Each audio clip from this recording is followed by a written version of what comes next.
Welcome to the Wisdom That Breathes channel. Across all our platforms, we try to share wisdom which is relevant and accessible to everyone. But on this particular platform, we go deeper into some of the ancient principles found within the scriptures. If you find some of the terminology difficult or inaccessible, then go over to our Keshava Swami YouTube channel where you'll be able to find other content which is perhaps more relatable. Thank you and enjoy the wisdom that breathes. Everyone, good morning. So today we're reading from Canto number 4 of the Srimad Bhagavatam. We're reading from chapter number 22, entitled Prithu Maharaj is meeting with the Kumaras. And today we're reading from text number 36. 36, no? Well, just before we begin speaking about this verse, it's very, very instructive because Prithu Maharaj is powerful. Prithu Maharaj is Palana Shakti. He's a Shakti Avesha avatar of the Supreme Lord. He is specifically coming to the world by the Lord's arrangement to protect all the citizens. And the most amazing thing is that when the 4 Kumaras, who are just like 4 small children, when they come to see Prithu Maharaj, then Prithu Maharaj receives them and he begins asking them questions. And these 4 little kids begin teaching the most powerful ruler in the whole of the universe. So this is very instructive. Sometimes if a young person comes in front of us, we think, what will this kid tell me? But Prithu Maharaj, he realizes that these are not ordinary children. The first very, very powerful teaching of Bhagavatam is never judge someone on the externals. We have our idea in our mind of who is higher and who is lower according to some social custom. But the Bhagavatam says none of this determines who is fit to be taken as guru. The real thing is who has realization, who has love, who has real understanding of Krishna consciousness. They are the ones to listen to. We may think men are higher than ladies. Yes, men are the natural gurus. But then the Bhagavatam will show us, no, the wives of the Vedic Brahmanas were more learned than their husbands. They are gurus because they had bhakti. We may think the sannyasis are the gurus and the grihastas should listen. So then you have the pastime of Ambarish and Durvasa Muni. Save mana Krishna padara vindayo vecham shivaikuntha gunanuvarnane. Ambarish showed himself to be far more advanced than Durvasa Muni, although he was a householder. Social position doesn't mean anything. Who has bhakti? We may think the Brahmanas are higher than the Sudras. Of course, the Brahmanas are the natural leaders. But then at the forest of Naimisharanya, all the Paka Brahmanas sit down and Sutta Goswami appears. Sutta Goswami is of a lower birth. But still, they put him on the Vyasasana and they say, we will hear from you. We think the king is higher than the servants. Then the Bhagavatam will show us King Rahugana comes down from the palanquin and he bows down to Jada Bharat and says, please instruct me on how to control my mind. We think the demigods are higher than the demons. So then in the 6th canto, the Bhagavatam will show us Indra begins to hear from Vitrasura. Vitrasura, born in a demon's body, but still very, very realized. So the teaching is never judge someone on the externals. It's very, very easy to judge and think who is higher, who is lower. We don't know because bhakti resides within the heart. Once I was on Vrindavan Parikrama and I was walking on the Parikrama Marg, and then I saw one elderly Mataji, and she was chanting, but her bead bag was on her left hand. So my fault-finding mind, don't you know, left hand, chanting on left hand, no etiquette.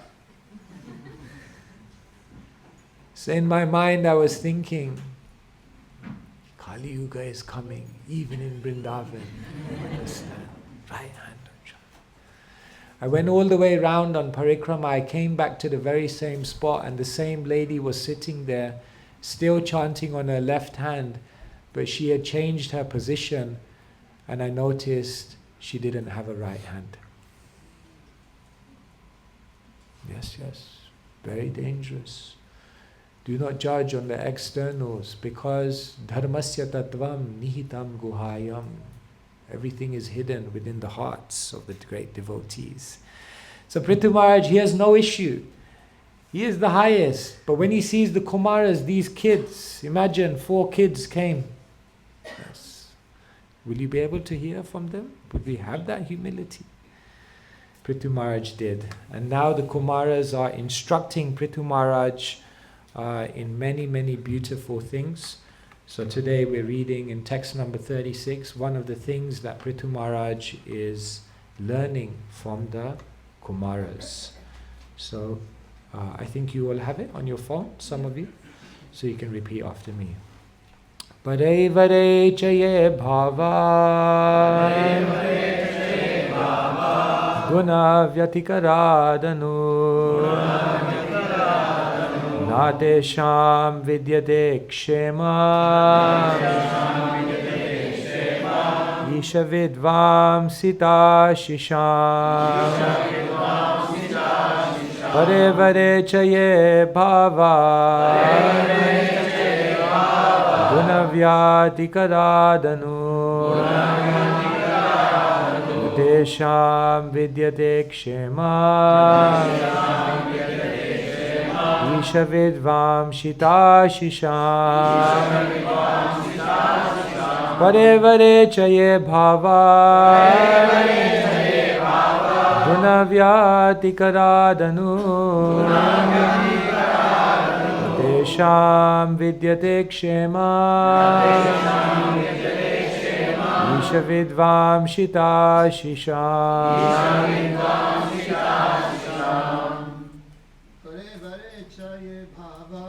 Pare vare chaye bhava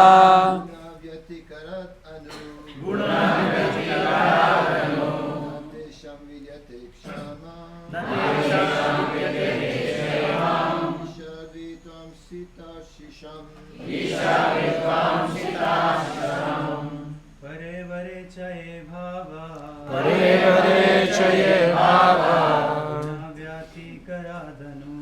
Gunavyati karadanu Natesham vidyate kshema Isha vidvam sita shisham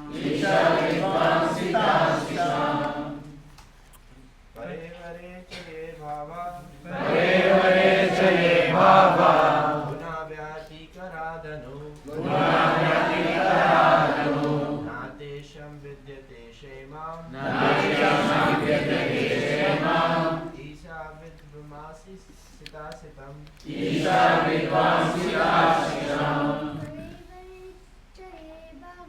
Pare vare chaye bhava Gunavyati karadanu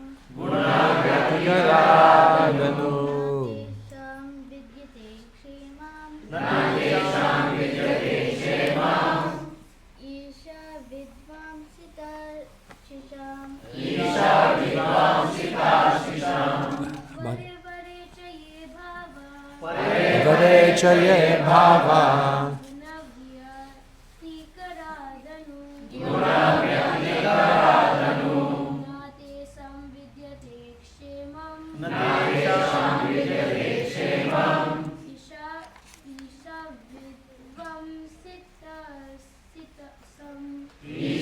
Vidvam siddham shisham Mataji's. Pare vare chaye bhava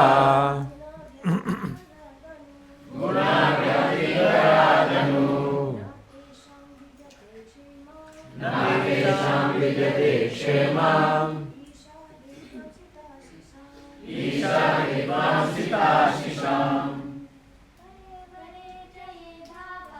Pare jaye bhava guna vyati karadanu nadesham vidyate kshemam.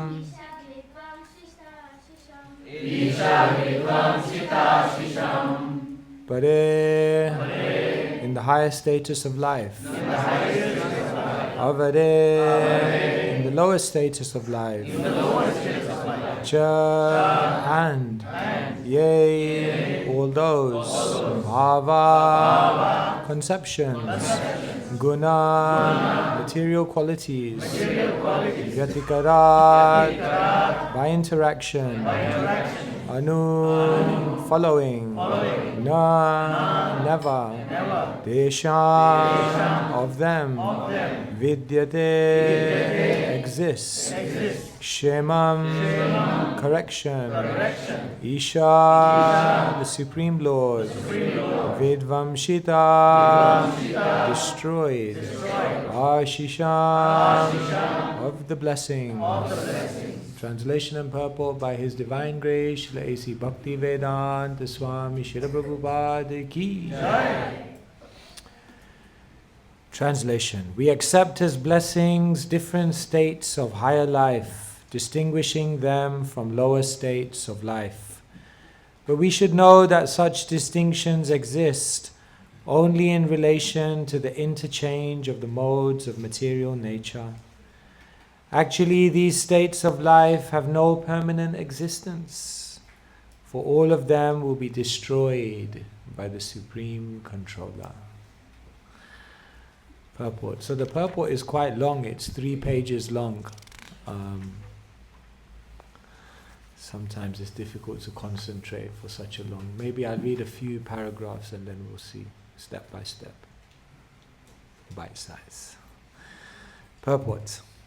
In our material existence, we accept a higher form of life as a blessing and a lower form as a curse. The distinction of higher and lower only exists as long as the different material qualities, gunas, interact. In other words, by our good activities, we are elevated to the higher planetary systems, or to a higher standard of life, good education, beautiful body, etc. These are the results of pious activities. Similarly, by impious activities, we remain illiterate, get ugly bodies, a poor standard of living. But all these different states of life are under the laws of material nature, through the interaction of the qualities of goodness, passion, and ignorance. However, all these qualities will cease to act in the time of dissolution of the entire cosmic manifestation. The Lord says in Bhagavad Gita 8:16, Abrahma bhuvana loka punaravartina arjuna mamupetya tu konteya punarjanma navedyate. Even though we elevate ourselves to the highest planetary system by scientific advancement of knowledge or by the religious principles of life, great sacrifices and fruitive activities, at the time of dissolution, these higher planetary systems and life on them will be destroyed. In this verse, the words Isha Vidvam Shita Shisham indicate that all such blessings will be destroyed by the Supreme Controller. We will not be protected. Our bodies, either in this planet or in another planet, will be destroyed. And again, we will have to remain for millions of years in an unconscious state within the body of Mahavishnu. And again, when the creation is manifested, we have to take birth in a different species of life and begin our activities. Therefore, we should not be satisfied simply by promotion to the higher planetary systems. We should try to get out of the material cosmic manifestation, go to the spiritual world, and take shelter of the Supreme Personality of Godhead. This is our highest advancement. We should not be attracted by anything material, higher or lower, but should consider them all on the same level. Our real engagement should be in inquiring about the real purpose of life and rendering devotional service to the Lord. Thus we will be eternally blessed in our spiritual activities, full of knowledge and bliss.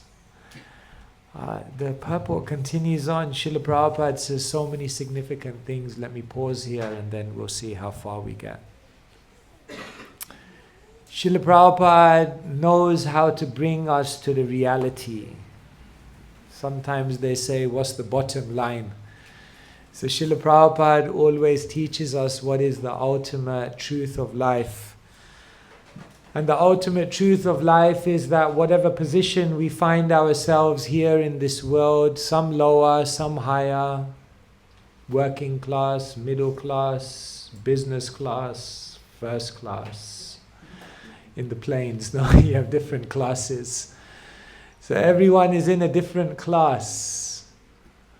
But Prabhupada mentions that at one point, everyone's class will be neutralized. Everyone's class will be normalized. In front of God, Mrityu sarva haraschaham. At death, everything is taken away. Then you can't take any of your statuses of life with you.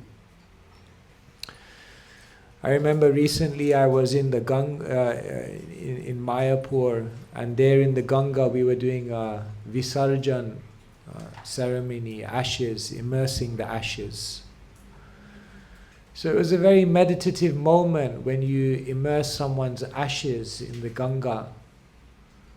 So we do the mantras, the different rituals, then we ride out the boat, and then we go into the middle of the Ganga, and then we pour out the ashes.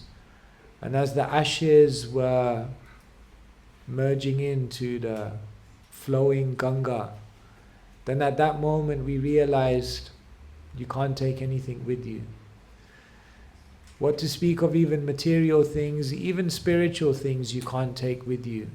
At the time of death, you can't take your beads with you, but you can take the genuine taste you have for the holy name.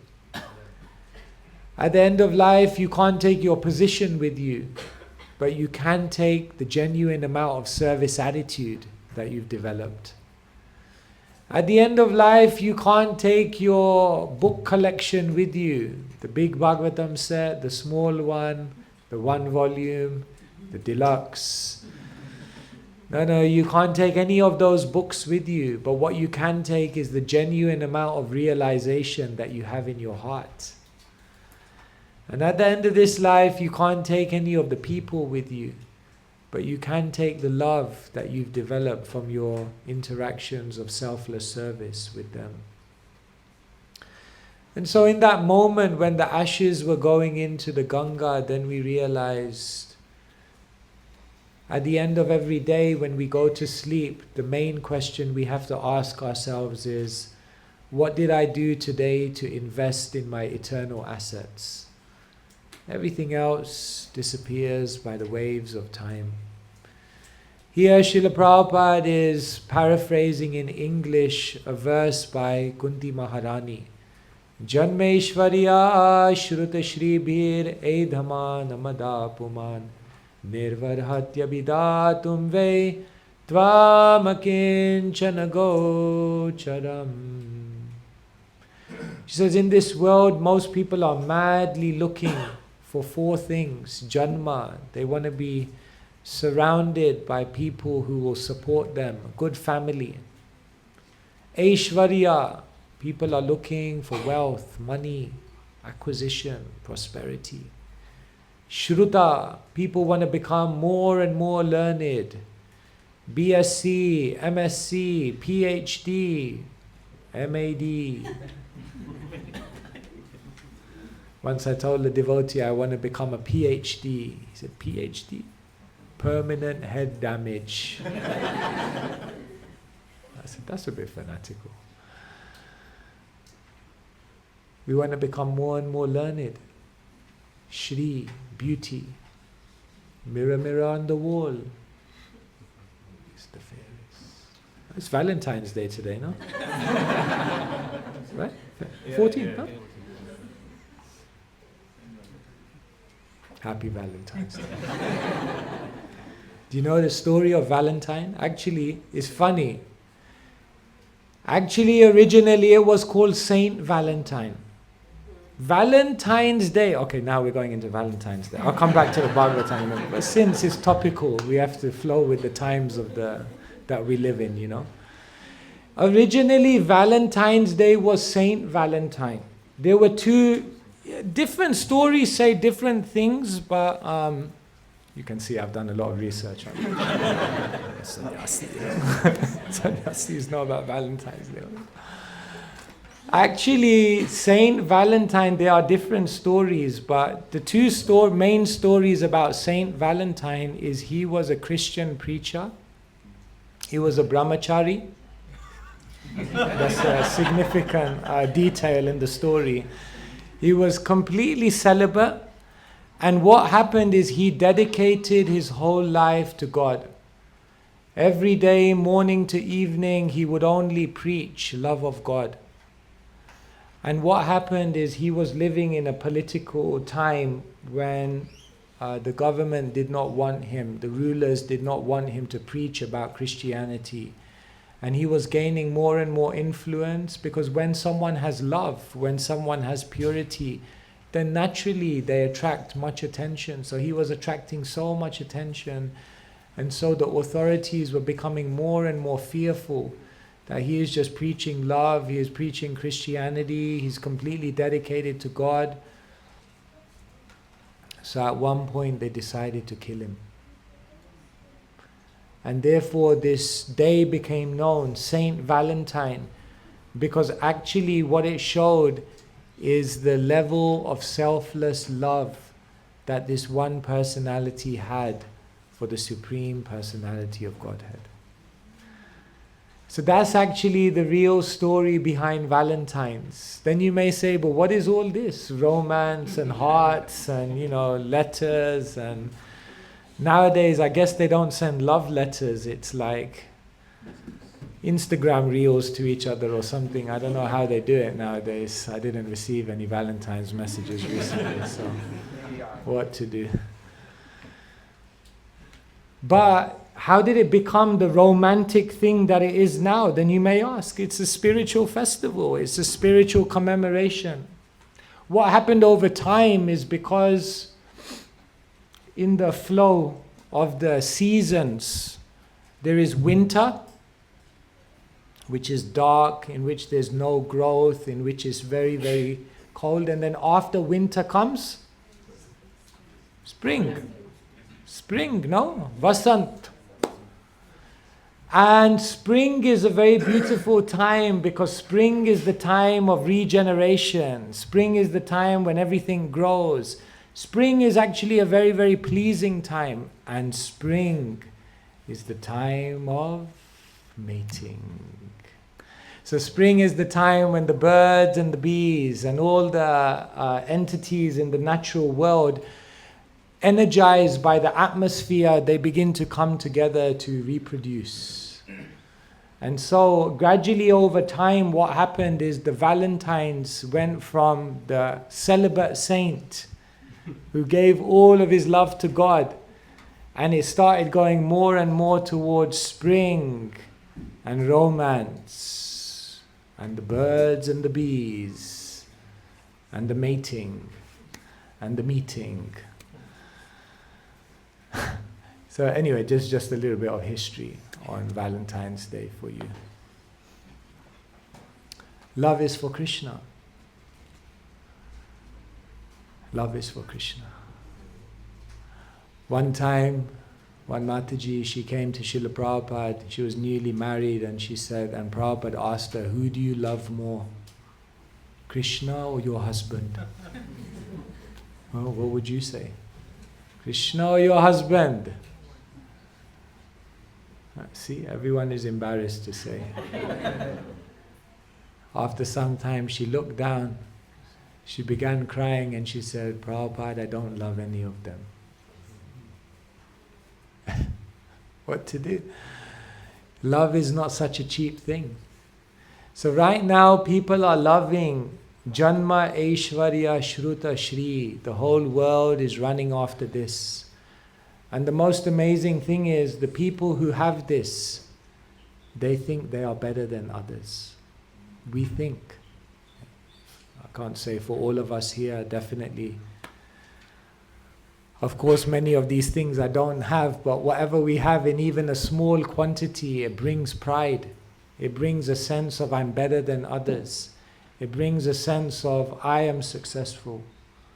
It brings a sense of I am special.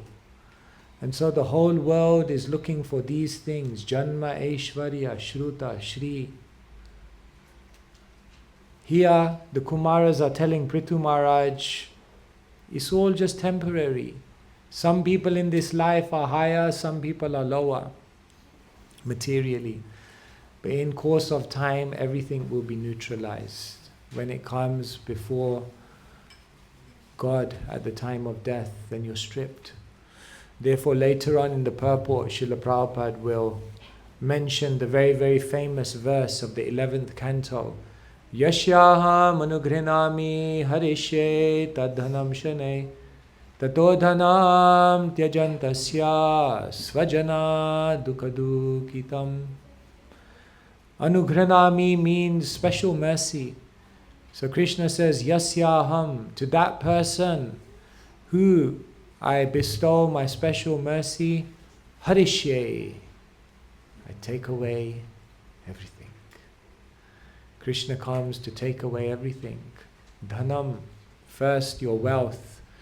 And then, once your wealth is taken away, then you might realize that you have less friends. Where are all my friends gone? I have no money, no success, no beauty. See you later. Then svajana, everyone begins to leave you. The Bhagavatam says the people who we think are so dear to us are like fallible soldiers. Eventually they all leave. Dukkha dukkhitam. And then you experience one misery after another. But Krishna says, this is my special mercy, because I help you to start putting the focus on what is valuable. Dhruva Maharaj was offended by his stepmother, Suruchi. And therefore he said, I'm going to get revenge. I'm going to show them. I'll prove to them. I will display an opulence greater than even my great-grandfather. And therefore it's mentioned in Hari Bhakti Sudadaya, Stana bilasi tapasi stitoham tvam praptavan deva muni draguyam kacham vichinvan api devya ratnam swamin kritarto smivaram nayache. Stana abilas, I had a desire to get a kingdom greater than my great-grandfather. And therefore, what did I do? Tapasi stitoham. Therefore, I situated myself in penance. And then what happened as Dhruva Maharaj went to Dhruvatil? You can go to that place. Some of you have been to Madhuvan, where Dhruva Maharaj, very, very enchanting forest, if you go to that place, where Dhruva Maharaj began to meditate. Om Namo Bhagavate Vasudevaya, standing on one leg. His austerity became more and more austere, more and more strict. And then what happened? He said, Tvam praptavan deva muni draguyam. The Lord appeared before me. The Lord came. The Lord who even the devas and the munis can't see. That Lord came. And then when Dhruva Maharaj saw the Lord, what did he say? Kacham vichinvan. Kach means? Gujarati. Glass. Kacham vichinvan. api divya ratnam. And a ratna is a jewel. And the divya ratna is transcendental jewel. Dhruva Maharaj said, it's like I was searching for broken glass. And while I was searching for broken glass, instead I found a transcendental jewel. Why does Dhruva Maharaj compare material desires to broken glass? Question. Any ideas? Yes?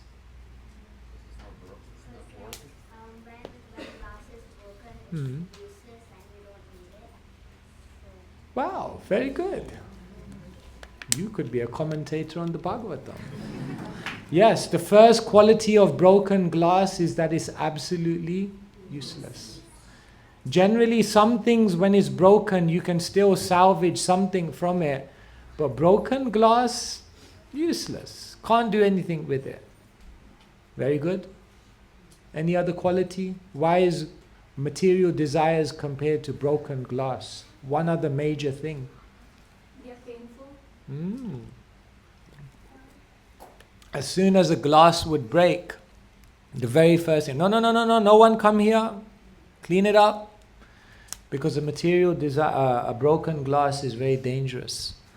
So therefore, Dhruva Maharaj is very specific. He compares material desires to broken glass because number one, they're useless. They won't do anything for you. They'll bring you back to square one. Once there was a husband, wife and child, and the genie appeared to them and said, what would you like? The husband, he said, the husband first. The husband said, no, ladies first. So the lady went first. She said, I just want to go to the spiritual world and be free from everyone here. Boom, she went to the spiritual world. Then the genie went to the husband and said, what would you like? He said, I just want to be with my wife again. So she was up there in the spiritual world like in bliss by herself, and then boom, oh my God. You came here, he goes, my God, wasted my wish. Anyway, at least we're in the spiritual world. Something. And then the genie came to the child and he said, what do you want? The child said, I just want my parents back. Boom. The door opened. Back to square one. We use our time, we use our energy, we use our effort, we use all of our blood, sweat and tears for material things, and then after we've gone all the way around, back to square one. Kacham vichinvan divya ratnam. Useless. And dangerous. Because what happens is while we pursue material desires, we lose so many other things. Yes, I want to earn. But then we lose our character. We lose our health.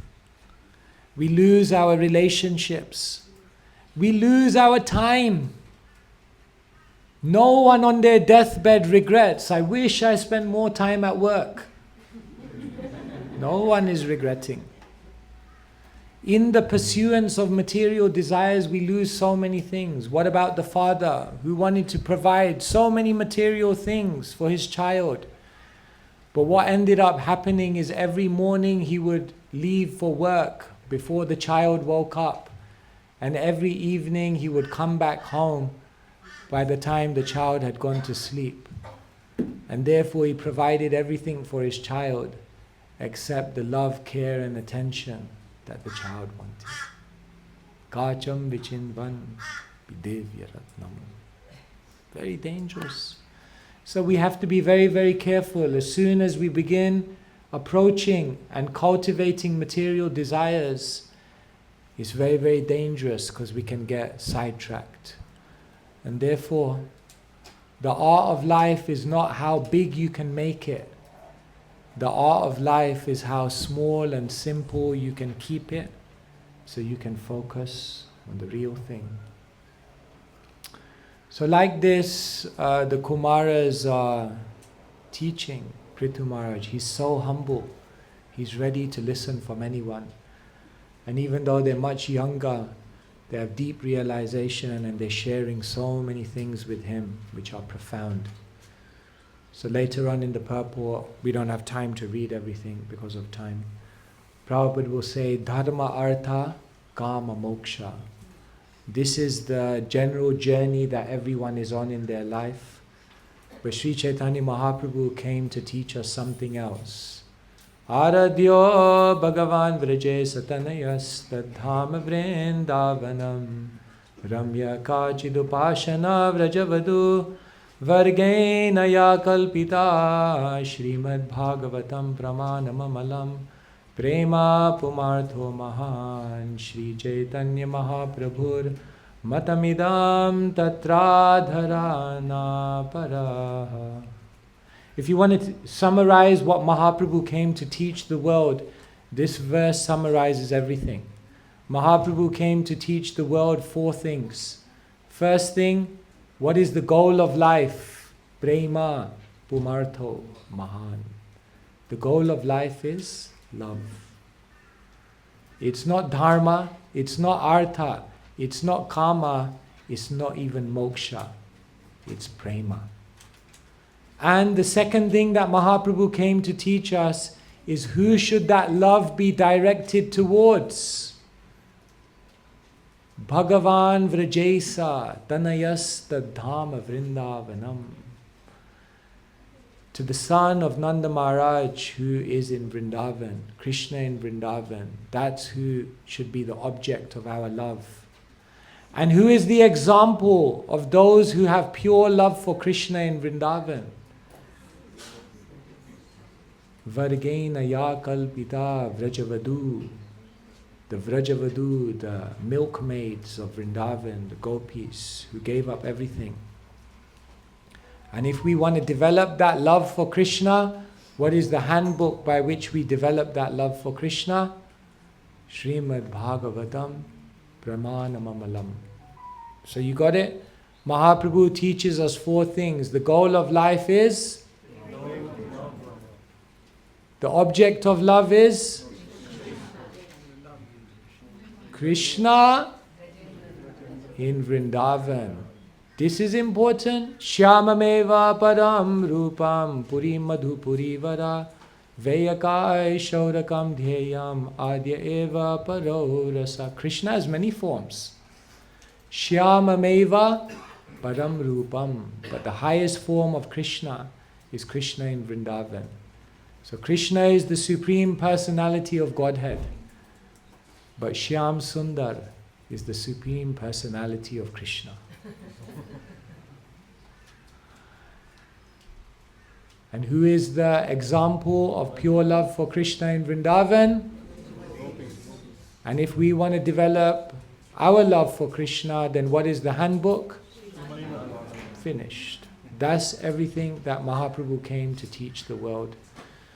So, the Kumaras are in this way teaching us. Don't get sidetracked. Don't get into the rat race. Keeping up with the Joneses, keeping up with the Patels. No. It's okay. Relax. Don't judge the success of your kids by how many qualifications they have. Don't judge your kids on their success by how much they're earning. Don't judge your kids on their success based on how high they are in the social ladder. Judge your kids on how much purity of heart they have. And if they have that, they are truly successful. Because all these other things, you can have it, no problem. But that doesn't define you, that doesn't make you successful. What makes you successful is the love that you have in your heart. Hare Krishna, Krishna Krishna, Hare Hare, Hare Rama, Rama Rama, Hare Hare. Grantharaj Srimad Bhagavatam ki Jai. So, for those of you who have extra time and won't get fired from work, we have 15 minutes if anyone has any questions, comments. when we're talking about sidetrack and having that balance in this world, how do you find the balance between your Swadharma and your Sanatana Dharma? Because sometimes the calling for your Dharma would be more like, it's like, as a daughter, as a wife, as a husband. See, yes, I understand. Today I will be a little strong. You say, how do we find balance? Every day you're finding balance. How do you find the balance between how much time to stay awake and how much time to go to sleep? Is it an intellectual difficulty? Is it? No. How do you find the balance between knowing how much to eat and how much to not eat? That's a hard one, actually. Shot myself in the foot there. Walked into that one. We find the balance. How do you know how to find the balance between so many things in life? We know. We have an internal GPS. There's no formula. We just have to become conscious. What's the formula for staying balanced on a bicycle? 4 turns left, 4 turns right, 3 turns here, 2 turns. Is it a formula? No, you just get on the bike and you feel it and you know how to balance. First become conscious and then become Krishna conscious. So we try to boil everything down into a formula. There's no formula. We just actually have to become conscious. We actually every day have to wake up and realize, what is my priority? If you put your priority first, if you connect in the day first with your deepest identity, if you connect in the day first with your deepest aspiration, then definitely you will find the balance. So, I'm not going to sit here and give you a formula. We just have to become conscious.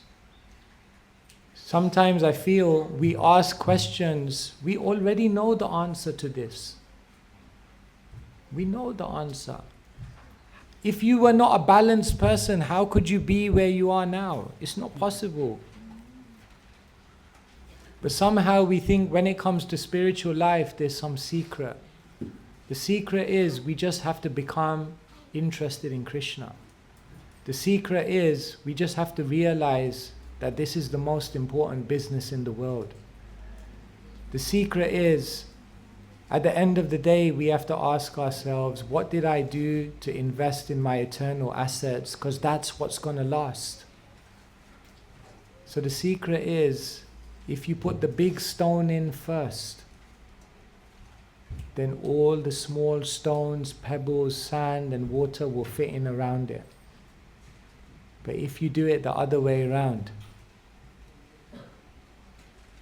good luck.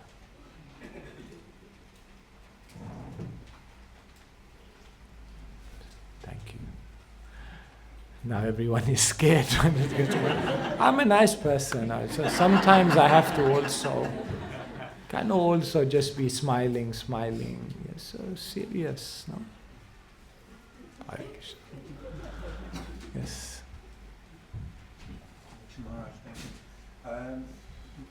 You mentioned Dhruva Maharaj, and so we know that through renunciation we can actually get Krishna. Yet he, through tapasya, he had the darshan of Krishna. So, and then of course sometimes devotees they try to approach Krishna, and still they find it very difficult. How is that explained? We can't achieve Krishna simply through tapasya. But we see that Dhruva Maharaj engaged in tapasya and then the Supreme Lord appeared. So how do we understand that? Well, Dhruva Maharaj didn't just do tapasya. The first thing is he was directed by spiritual master. So that is a big qualification. Yasya deve para bhaktir yatha deve tatha guru. That Krishna says, when you have that faith in the instructions, remember Narada. What does Narada mean? Da means to give, and Nara means Narayan. So Narada is a spiritual master. He's qualified to give Narayan. And therefore, because Dhruva Maharaj followed his instructions, therefore Krishna then appears, because the Guru gives the instructions by which you can see Krishna. And what instructions? He didn't tell Dhruva Maharaj simply to do dry austerity. But what did he say? Om Namo Bhagavate Vasudevaya Nama Chintamane Krishnas Chaitanya Rasavigraha. The name is like Chintamani, it fulfills all the desires. And therefore Dhruva Maharaj wasn't just doing tapasya, but he was doing Harinam Sankirtan. Golokera Premadhan Harinam Sankirtan. And therefore he was delivered the eternal wealth of Goloka, because Nam Nam Akari Bahuda Nija Sarva Shakti. Nama Shakti. Nam no hi Yavati Shakti Papa Nirharane Hare. Krishna's name has so much power. So, yes. And devotees also have to do some tapasya, because Bhogeshwarya Prashaktanam Tayaparita Chetasham. If you're attached to enjoyment and opulence, you'll never be able to do devotional service with resolute determination. So everyone in their life has some tapasya, of course. Is it? Do some tapasya? Kadashi, fasting, something. So like that. It wasn't simply tapasya. It was also the orders, the instructions of the spiritual master, who then also engaged him in meditating on the name of Krishna. Okay? Yes.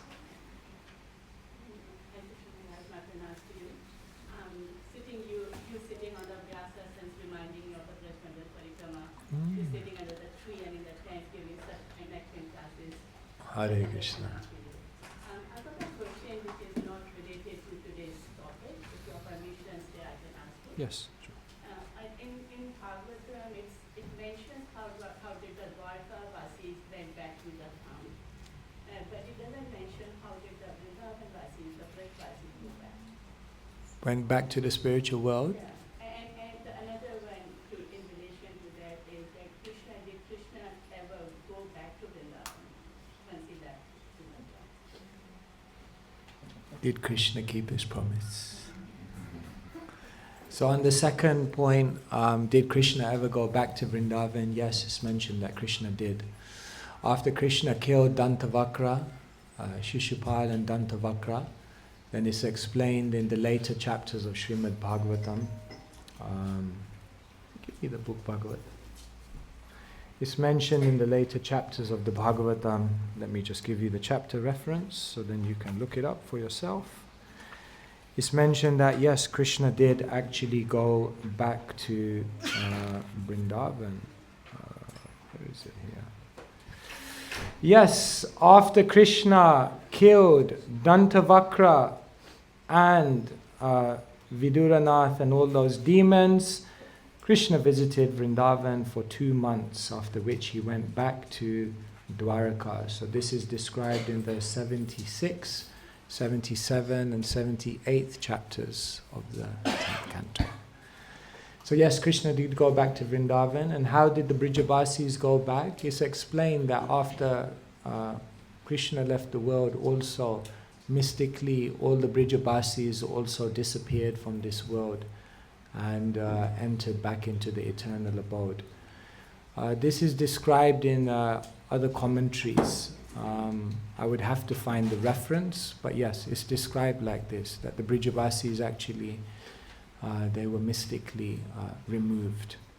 So this is all, they kind of all like that. It's similar, for example, when, for example, this kind of departure is described again when Parikshit goes to Kusum Sarova to hear Bhagavatam from Uddhav, and the queens of Dwarka listening, isn't it? Because they came and they were seeking some solace that Krishna had left. So they were told that if you hear Bhagavatam, then your separation from Krishna will be mitigated. So it's explained that Kusum Sarova, the queens of Dwarka, were hearing Bhagavatam from the mouth of Uddhav.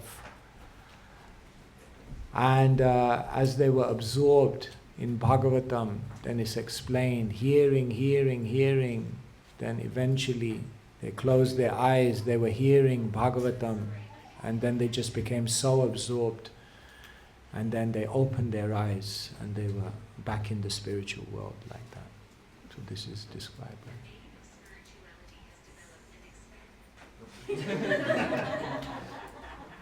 Sounds like ChatGPT.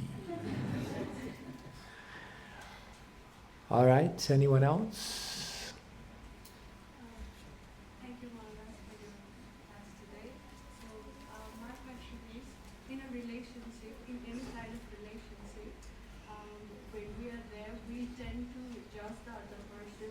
Adjust the other person? Judge the other person. Judge. Oh. Yeah, so just because we want them to be better. Yeah, and in that case, how do we maintain our attitude? That's my question. How do we maintain? Thank you. So sometimes we judge others, but we have a good motivation. We want to see them do better. So how do we deal with that? First thing is that in a relationship, first you have to also appreciate. If you only judge, if you only give feedback, if you only give correction and improvement, but we never spent the time to appreciate, acknowledge, accept all the good things within them, then know for sure that your feedback and improvement won't go very far. So the first thing is that also give kind words, also give appreciative words, also give encouraging words. Then when it comes to giving some feedback, it's much more likely to be accepted in the right spirit. So that's the first thing. Second thing is, when we judge or when we're seeing something, what we can do is, instead of judging, what we do is we give constructive feedback. There's a difference between judging someone and there's a difference with giving constructive feedback. In other words, when we see that someone can do better, instead of just telling them, you can do better, what we actually do is we say, this is how you can do better, and I'm here to help you.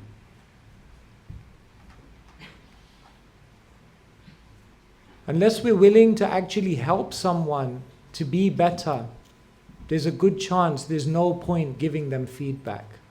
Then probably you're just judging them. If you're there not just to tell them, but to actually also be part of the solution to help them, then that kind of feedback goes a long way. So that's the second thing I would say. And then the third thing is that we should always be patient. If we look in our own life, people were patient with us. They took the time, even when we were unwilling. I remember when I started Krishna consciousness, I was chanting one round for 2 years.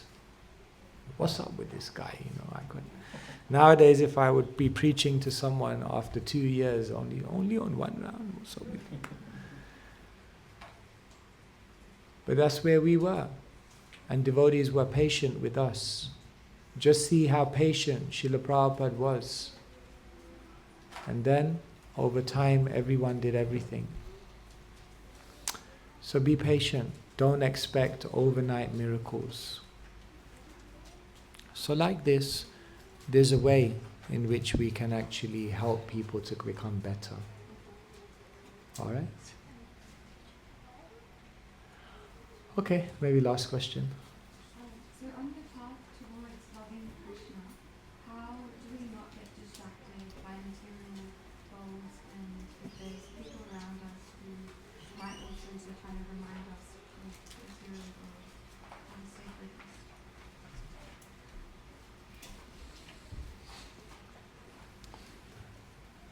Rumi says, the fire inside of you has to burn more intensely than the fire outside of you.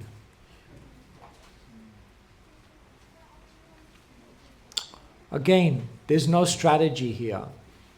The only strategy is you have to become convinced. The only strategy is that in your heart, do you believe that this is the priority?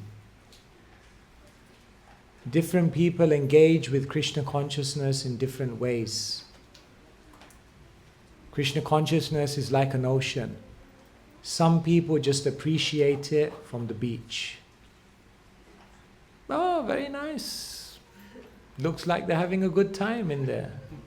Very nice. Some people just do that. For the whole afternoon, they just sit on a deck chair and watch everyone else in the ocean having a good time. Oh, no, I'm fine here. Then some people go to the edge of the ocean. No, just like nice. Dip one foot in. Very nice, very cooling. And then some people go into the ocean and then they're surrounded by the ocean, but they're just swimming on the surface. And then there are some who Rupa Goswami say become makara. Makara means a shark. A shark swims deep in the ocean. So then there are some who go deep and they want to find the jewels on the seabed. So which one are we? Are we watching the devotees from the sideline? Are we the ones just dipping our toes in? Yes, nice. Very good. Are we the ones in the middle of the ocean thinking we're immersed in Krishna consciousness, but still on the surface? Or are we the ones who are going deep? To become Krishna conscious, you have to become very thoughtful. You have to realize, samsara dava nalalida lokam. Don't be fooled by the sun and the breeze. Look at it, beautiful, isn't it? What a beautiful place. Australia is like a heavenly planet. It's a nice place. No. Can you see? Samsara dava nalalida loka. It's a blazing forest fire. Can you see? Can you see? Or are you seeing a nice sunny morning in Brisbane and it's Friday and the weekend's coming? You have to become very thoughtful. It's not a joke. That's the only strategy. Then you won't be distracted. Are you distracted when you're hungry? Have you ever seen a devotee fall asleep? Okay, here, one devotee, put their hand in the bead bag. Oh, somehow the sleep overcomes you when you put your hand in the bead bag. Now put your hand on the spoon. No, I can't, Prabhu. I just keep falling asleep while I'm taking prasadam. Like, how do I stay awake taking prasadam? It's just like, I just can't do it, you know.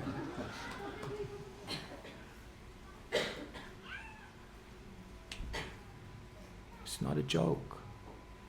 To remember Krishna at the time of death is not a joke. It's a big thing. How are you going to remember Krishna at the time of death? It means you have to have become completely immersed. It's going to take a special effort. You can't do it half-heartedly. Of course, whatever you do is wonderful and you'll make advancement. But sometimes we are also like, we just take it very lightly.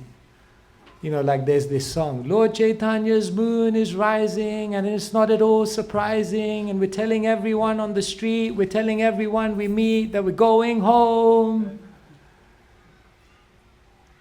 It's very nice. Lord Chaitanya definitely will help. But we have to become serious. That's the only strategy. then you won't be distracted. Then you'll know vyavasayatmika buddhi. In this life, I have to get Krishna. So many lives I gave to Maya. One life to Krishna. And I'm not going to get distracted.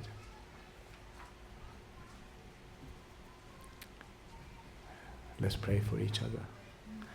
Grantaraj Srimad Bhagavatam ki jai, Srila Prabhupada ki jai, Nitai Gaur Premanande.